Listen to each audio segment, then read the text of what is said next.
I want you to give us a brief rundown since these are kind of new characters. Okay, yeah, everybody knows Evelyn and Rosaline. Well, they died. I don't know if I did it or if they just ran off. I don't really know. You did it, for sure. We know.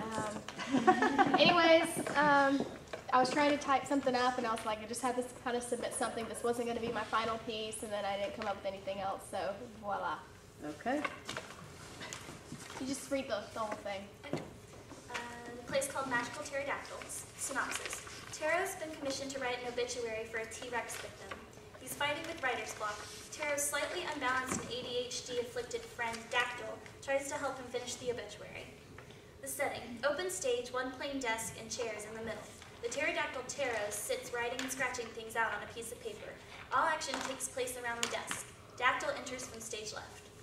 Characters. Taro, a cynical, middle-aged pterodactyl. And Dactyl, an ADHD pterodactyl, a friend of Taro.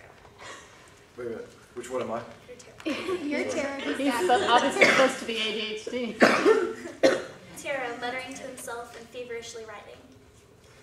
And through the vines and the undergrowth, we see the murderer emerge unbeknownst to Ducky, the poor duck-billed dinosaur. The T-Rex eagerly stomps. Wait, no. Evilly. Yeah, evilly. Evilly, the huge T-Rex stomps quietly into the clearing. Stops writing and looks out into the audience. Wait, quietly stomps? Christ, in a cornfield. I'm never going to get this shit done. The audience hears loud crashing and banging sounds from stage left. Taro looks towards the noise. Dactyl enters from stage left, stumbling and looking about bewildered. Dude, Taro, hey. Oh, there you are. Dude, check this out. Holds out wing, stretching the membrane. Oh my god, do you see it? Holds wing close to eyes as if scrutinizing the tiniest molecule. See what exactly? That you're an idiot and should be culled from the gene pool? Yeah, I see that all right. Dactyl pushes his wing into Taro's face. What? No. Huh? Dude, this. See it? Taro gets up from the chair and shoves Dactyl away. No, I don't see it. What is it supposed to be anyways? Dactyl, still infatuated with his own wing. Dude, it's like tiny red rivers, and the light comes through it, and it's so pretty. Dactyl looks up, smiling mysteriously. Taro slumps back down into the chair. Yeah, well, my ball sack looks the same. You want to see that too? Your ball sack is pretty? No, asswipe. My ball sacks are generally ugly as hell. Are you high or something? I was making a comparison between the membrane of your wing and the membrane on my testicles. Dactyl hesitates, then drops wings and glares at Taro. Man, I come in here to show you the beauty of my life force, and you do nothing but hate on me. I know I'm not high. Why do you do so mean all the time? That's probably because your life force is annoying. Yesterday you wanted to show me how many fish you could fit in your gullet, as if I cared.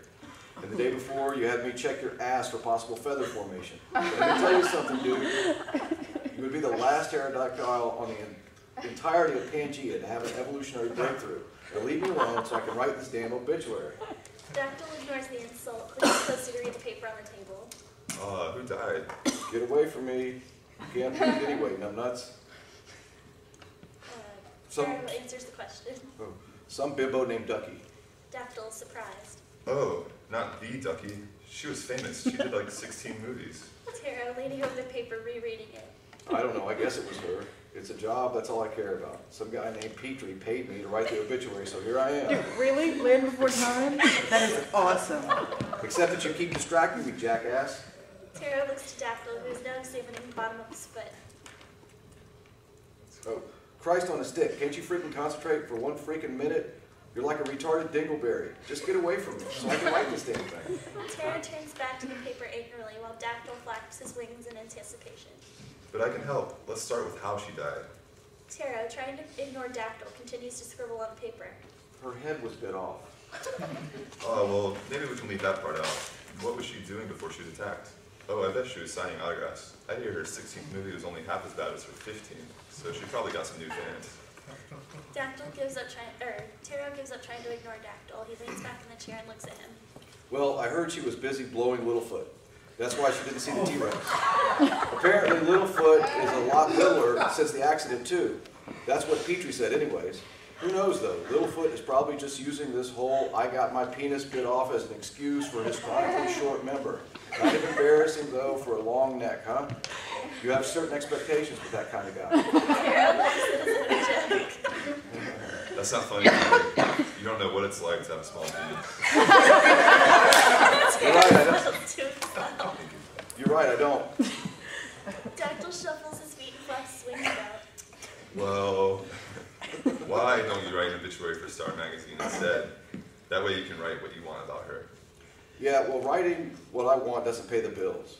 Now you would know nothing about paying bills. Your mom still barfs fish down your throat.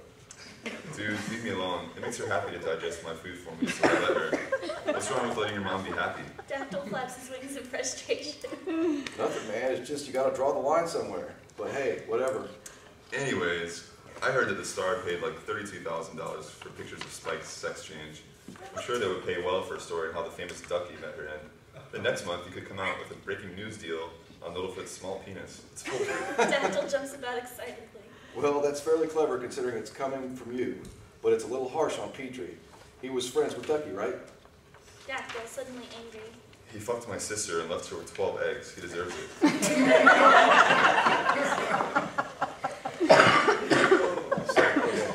Well, I can hardly blame him. You ever notice the wingspan on that chick?